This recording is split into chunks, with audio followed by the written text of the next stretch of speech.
gentlemen, welcome to Apple One-to-One. We're so glad you are here today. Our first podcast episode since our name change.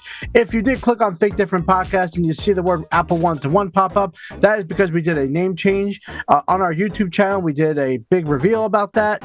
And going forward, we are Apple One-to-One because we're all about the training. As much as we love doing the podcast version of the show, times have changed, and plus the revenue's all in the YouTube. Let's just face it, folks. But we do want you to like and subscribe. Subscribe to our Apple One-to-One channel.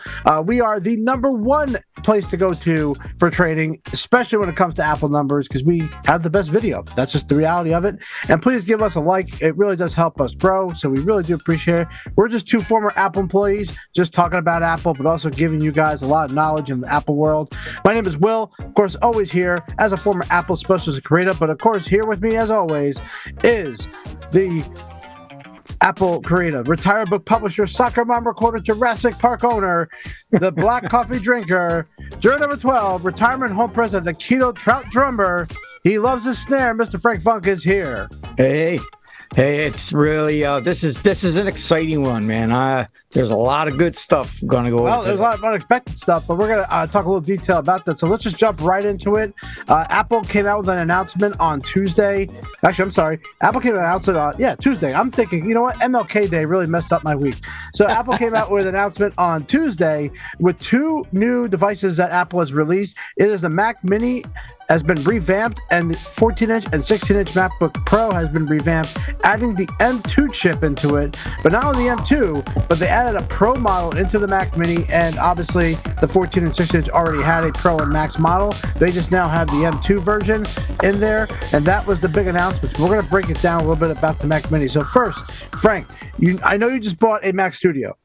And yeah. I immediately thought of you right away about this. Like, I wonder what if Frank would have waited when he went with, would you have gone with a Mac Mini based on what the specs were?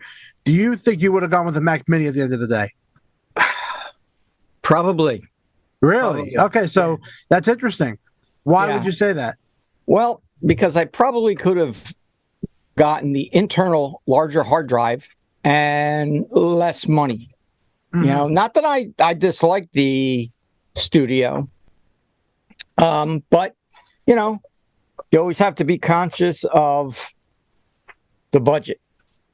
Of course. You don't have a budget. You are a millionaire. What are you talking about? This guy's retired. He just spends money now. He doesn't even make money except in stocks, which that's not happening right now. So I can see how you're being a little listen, you can make money on a down market. You just got to know what to do.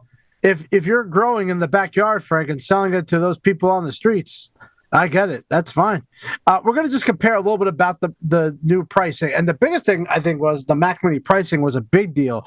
It went down $100 to $599 with an 8 and 10 core GPU with 8 gigs of memory, 256 storage. The outside of the Mac Mini really has not changed, except for one model, which we'll talk about in a second. But the $599 price, Frank, what do you think of that pricing? I mean, this is what personally I could tell you what I thought right away is I knew at some point this was going to happen because Apple's creating their own chips, and what they're doing is they are changing the game with not only with the chips they're making, but now they're able to price match it perfectly for users. I mean, $599 for a Mac is a very unheard of price. The $599 is a great entry-level price. Now, just keep in mind that you still have to have another monitor and keyboard and mouse, but those are all over the. You can get moderately priced ones. Depends on how much money you want to spend, but that is certainly a great entry level price for what you get. Mm-hmm. 10 core, 8 core CPU, 10 core GPU, 8 gig of memory.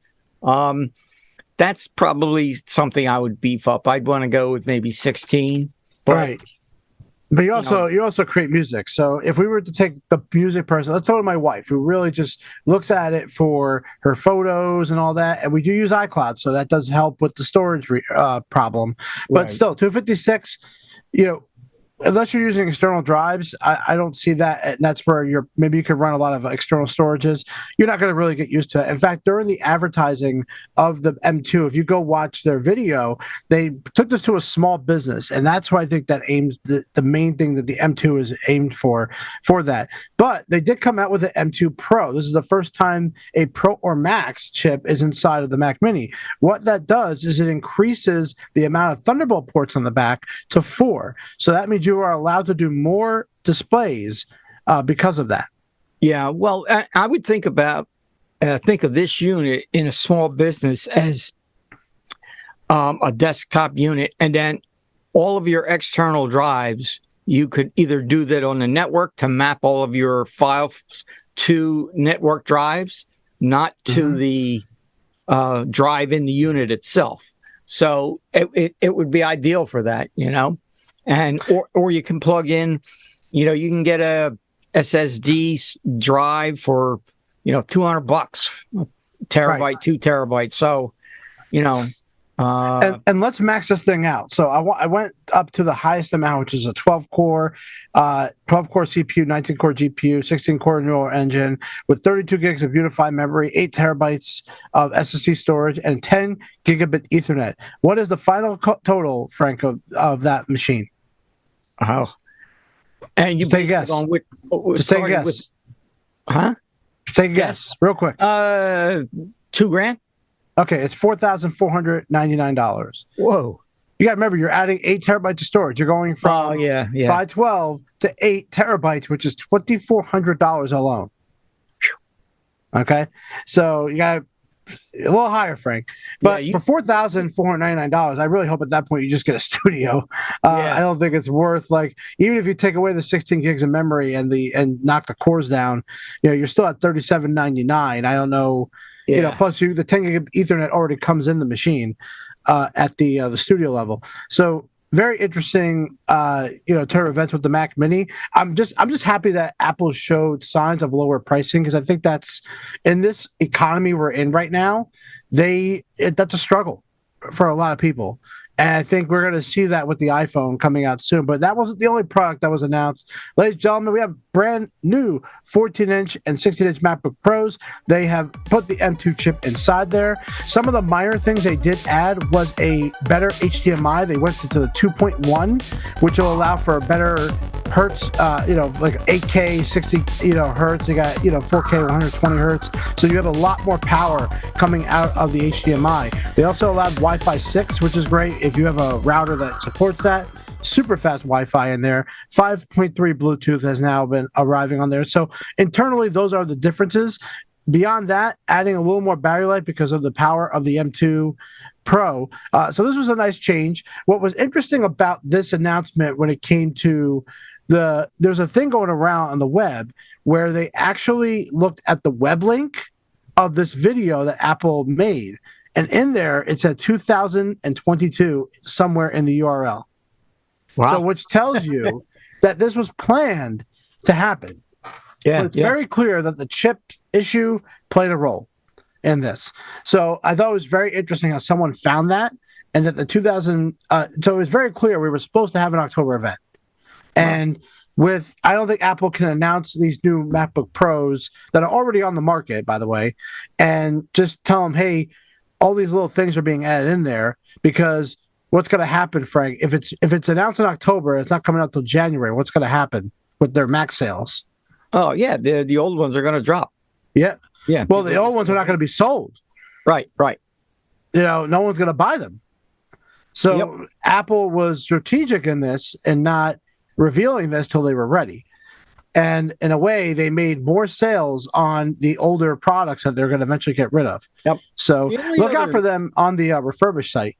They'll definitely probably be there. The only other marketing strategy, I guess, that they could use would be to announce these, and then the older models reduce their price to give somebody the option of, you can have the older model with the older chips at a reduced price.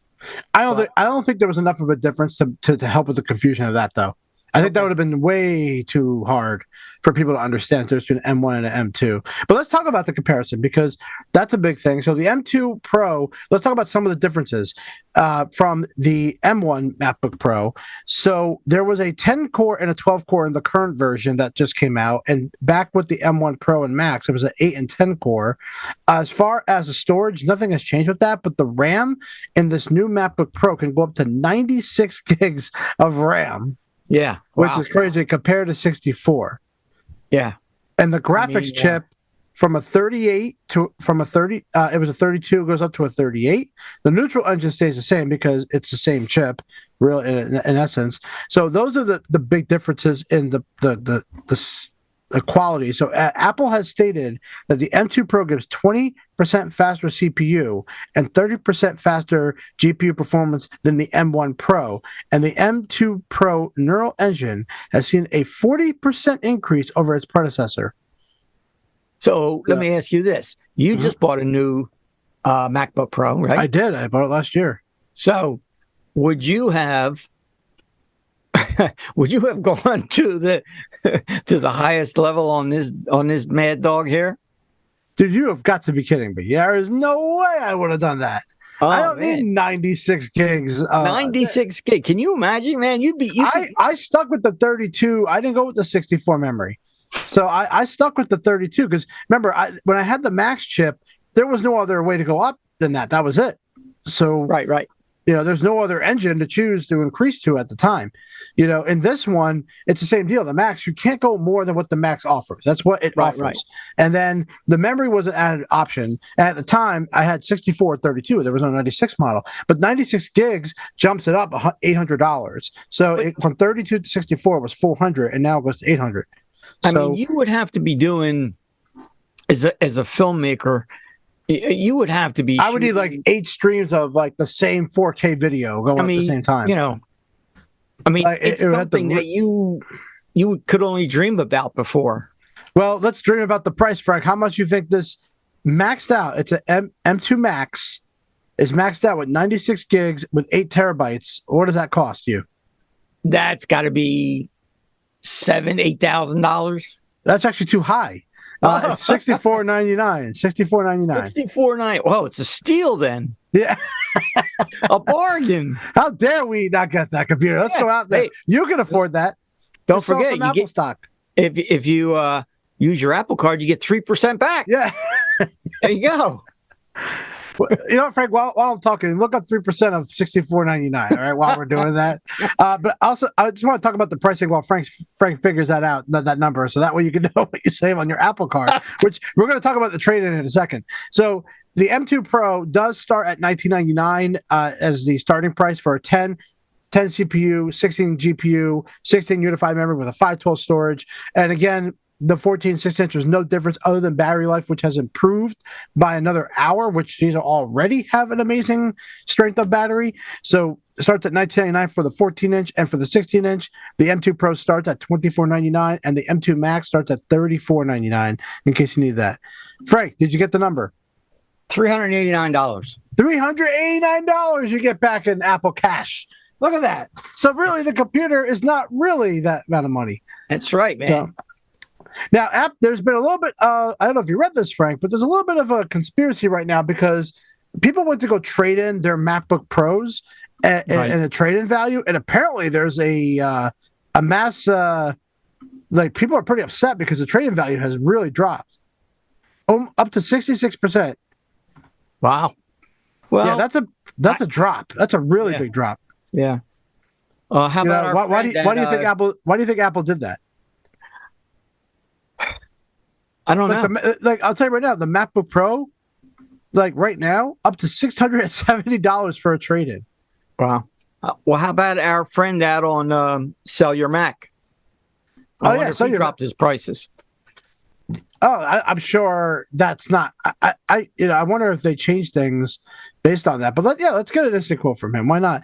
Too bad. The only problem is I don't know if he's going to find my product. But let's do the specs right now from our good friends at SellYourMac.com. Definitely check him out. We had him on here, so I wanted to let's give him some love and definitely go out there.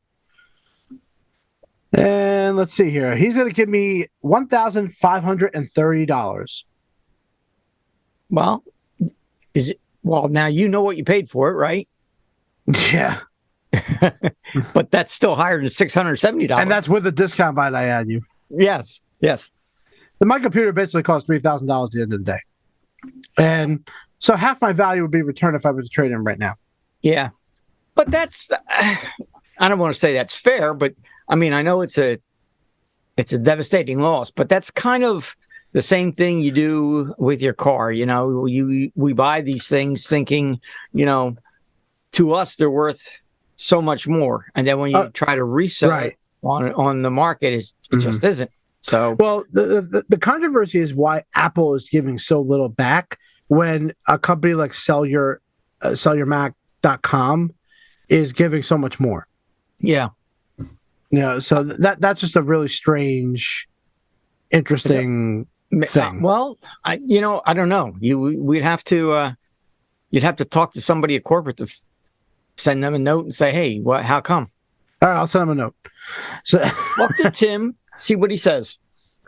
Well, speaking of Tim wasn't done making announcements because we had one today that we actually have on our YouTube channel. We talked a little bit of detail in it, but we wanted to talk about it here because Apple has brought back the HomePod. That's right. The HomePod second generation has been released. Yep. We kind of speculated this. Well, I'm sure I knew you would be. It was so interesting because the market, the aftermarket for the first gen HomePod shot up like crazy because no one thought this was coming back out. And I think people realized that this product is good. And yes, the sound is great. I have two in my house right now working with an Apple TV. The sound is unbelievable on this machine. You know, and it works seamlessly. The minis or the original? No, the first gens, yeah. Yeah, okay. It works flawlessly regarding playback from my television. I use an Apple TV 4K. I have YouTube TV, so I have no cable whatsoever. It's been a great transition going from my television with DirecTV to now going to the HomePod for all my audio needs when it comes directly from the television. So I was very happy they announced this. Now, you know, it was stopped in 2021. It came out now with a $299 price. What's changed a little bit in this one is that it has a single 4-inch woofer paired with 5 tweeters. That's down from 7 for the original model. A total of 5 microphones down from 7. So I'm assuming that can only mean that they improved. They can get the same quality out there. They have 2 speakers. Obviously, they could be arranged in a stereo pair. This new model are built with temperature and humidity sensors that could be triggers for smart home. So similar, you could tell Ask Siri, what's the weather in my house, and it would understand that. Right away. So there is a software update coming later in the spring that will allow you to use the built-in microphone to listen for smoke and carbon monoxide alarms to notify you if it hears anything. So, Frank, what are your thoughts on the HomePod coming out? If there's any new features on it that you really like, or do you think that it's really just not about that? It's really just about the sound? Well, for me, it's more about the sound. I mean, I have 2 of the originals, and you're a music guy. For everyone who doesn't know, he's a drummer. He's a musician. I love them. They are good, rich bass, nice, crisp, clear highs. Of course, they respond to Siri and everything. I have my TV like you going through them, and you know, the only downside that a lot of people said was the price. But I think we talked about in an earlier podcast, was that these speakers, the HomePods, are more for the audiophile than the average person that wants speakers just around their house, that kind of thing. These are to a higher level, but I'm glad they're back. I'd be very curious to hear this. If there is a sound difference, I'm sure there's going to be a lot of videos out there that will compare that. So just using the Apple Silicon, so so they're using an S7 chip, which is directly from the Apple Watch 7. So in case people didn't know that, so it was using I think an A7 chip before, or an 8.8 chip, and now it's going to the S7 chip, which is interesting how they used an S7. I'm guessing that's the sensors. I don't know what the the story of that is. But just to show a comparison between HomePod 1 and HomePod 2, the stereo pairing, by the way, which is an interesting thing, which I don't know why, but you can't studio pair your HomePod 1s to the HomePod 2s. It's got to be a hardware incompatibility. Well, but that's something you think they would try to figure out. Well, I mean, that is unfortunate, but I don't know what you can do about it. Maybe they'll buy back the ones and you can buy 4 twos. I'm sure the Apple trade-in value won't be there for that. Yeah. The biggest difference too with the HomePod 1 and HomePod 2, as far as like anything, the only thing that's like a little different from the two is the real-time tuning. They have advanced computational audio with system sensing for real-time tuning, where this one has just computated audio. So it's I don't know what the difference for that is, but there is something different about the real-time tuning in it.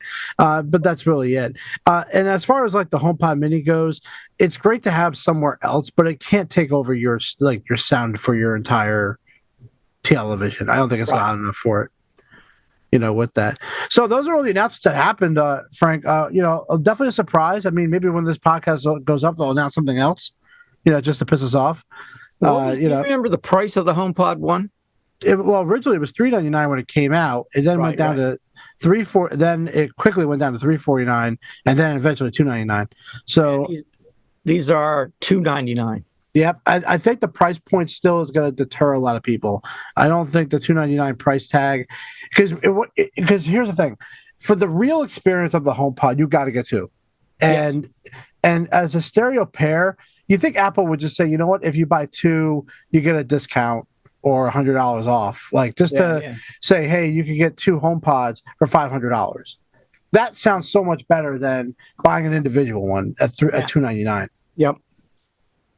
So that would be I think that'd be a great way for Apple to market them as stereo pairs, and that's how they best work. And honestly, believe it or not, I had a HomePod that did break. It didn't work anymore. It wouldn't actually. I had to get it replaced. Thank God it was under the first year. But ever since that point, I never had a problem with the HomePod. No, mine have worked pretty good. I can't complain. And they just sit there. What are they supposed to do? I mean, there's a little bit of a size difference. I know on the new ones. Apparently, they're like a little bit smaller, but not noticeable to probably if you were 10 feet away. Yeah. So I'm very nice announcements. I think the idea of the Mac Mini going down to $599 was great. I love the added bonus features that they're doing with the MacBook Pro. I'm very curious to see the results of testing from people who really use it and see how different it's going to be on there. And I'm just glad the HomePod's back. At least it's an option. I don't think you should run out and buy that. I mean, it's not going to be available until February 3rd. And if you want to buy the new Mac Mini, for Valentine's Day, you can buy it for Valentine's Day for your wife. All wives really enjoy. Instead of having flowers, they would rather have a $299 HomePod in their house. Maybe they should come in a red version. That's stupid. So the color changed from space gray to midnight. They call it midnight now. Yes. White and midnight. So, okay, Apple with your naming schemes. Anything to wrap up this episode with, Frank? Any final thoughts before we head out for the night? What do you think now? The 16-inch MacBook Pro. Now, you remember years ago we used to have a 17. Oh, yeah. So how are you feeling about this 16? 16 is perfectly fine. There would be no reason to get a 17-inch at all. I would much rather see an iMac that's 27 inches than to see 17 inches on a MacBook Pro. Yeah. And I'm going to tell you why. Because one of the things that at my job where I work as an IT, we have to refresh our Macs this year. And the big deterrent of getting an iMac is the 3 inches that are not there on that screen. People like a big size screen for their computers. There's a reason why there's no 21 inch anymore. 21 is too small now. We're so used to having these TVs being so big that you can't go to something small anymore. So Apple coming out with a 24-inch screen was like the middleman. But I think for businesses, they don't want that. I don't think they want that iMac. And that proves it with ourselves not liking it. Now, one of the things I had to do was a Geekbench test to see how the Mac Studio compared to the iMacs that we currently have, which are the old Intel models. And the Studio just blows it away to the point where it's too much. It's not necessary. So Okay. when this refresh occurred, I was like, oh, thank God, because now I get to redo the benchmarks and see what they are for the M2 Mac Mini. And I guarantee that we're going with a Mac Mini now. More specifically, I think a Pro, because you could have multiple displays. There's more USB ports on there. Personally, I don't think it makes a difference. I think I'm trying to save the university money. But the one thing they do want to do as far as display goes, they want to get studio displays. And I'm really surprised by that. Yeah. Wow. So the studio display is going to cost more than the computer. I was just going to say, why don't you see if you can squeeze in a budget for a couple and we can, tell them you want to test. You need two to test. Well, there's a budget for how much you could spend on the system. Yeah. They have a limit. They have a limit test. Sure. We're under that anyway, even with the, we're pushing it. And I'd rather find a display that has a webcam, that has speakers, that I feel is much better than what the studio offers, because it's just too much money. That thing should have been $1,000. Yeah. Well, I bought this BenQ for $350, 32-inch. Do you have speakers on it? Do you have a webcam built into it? It does have speakers on it. They're not the best, but it does have speakers on it. And the webcam, I use my iPhone. Right. Yeah, that's the argument we're having right now, because we're going to have to refresh our Macs, and they've been around for like 4 or 5 years. I've been reading Logitech makes a very nice webcam. I mean, they have the LG displays too from that Apple used to have on their site. So I don't know. We'll have to figure that out. But I can tell you that I think the M2 Mac Mini is going to replace the iMacs that we have, which I think is great. But again, it's amazing how 3 inches does make a difference with the iMac. Yep. But yeah, Apple has to. I think that's like, if there's something to look forward to in 2023, is that the iMac needs to be refreshed and has to be 27 inches big. They can keep the 24 in there, but they definitely need a 27. Yep. Well, thank you, Xavier, for sponsoring us today. We always do appreciate your non-sponsorship. But Frank, thanks for having a podcast with me. I'm enjoying the name change. Yes, and check out all of our videos on our YouTube channel. Right now, we're Apple One-to-One. So Frank just came out with a video, which I have never used before, talking about how to use the stock function inside of Numbers. If you want to go into depth a little bit about that, Frank, because I think it's something I have never learned about. And, being a stock guy myself, I enjoyed that video. Well, one of the things that a lot of people have been asking me is, like there are stock apps where they track different stocks, but, they want to kind of plot out if they purchased X number and so on and so forth. So I came up with this spreadsheet where you can use the stock function and it will go out to Yahoo Finance and pull information. Like, for example, if you put the symbol in, it'll go out and it'll pull in the company name that you can put in your spreadsheet. It'll take the current price. It'll pull in the 52-week high, the 52-week low, the PE ratio, a lot of important stock information. But what's nice about it is every time you open your spreadsheet, it refreshes automatically. Right. And I think next week we're going to post the video on how to incorporate that spreadsheet into a keynote, so that if you're giving a presentation, it will automatically go out and refresh that data for you. So you're always dealing with current data. I was planning on doing it this week, but we already had a lot of announcements happen, and we had to make a podcast because of everything going on. So yeah, we will definitely have a video next week that follows up on the video that's already out there. So definitely check it out. I also have a Pages video on how to use the file save move feature, so you can check that out. I also started Keynote, which is great. We definitely want to get Keynote in there so we can represent all of our work out there. But thank you guys very much for joining us for our Apple One-to-One. We do appreciate it. If you still see Think Different Podcasts, because we went with a name change. But definitely support us on our Facebook, on our Instagram, and on our Twitter. All of our links are in the notes below. Thank you very much, guys. We appreciate everything, and I love every single one of you. Peace out. Don't forget to click the like button and subscribe so you can see all our training videos as well as links to download our podcast.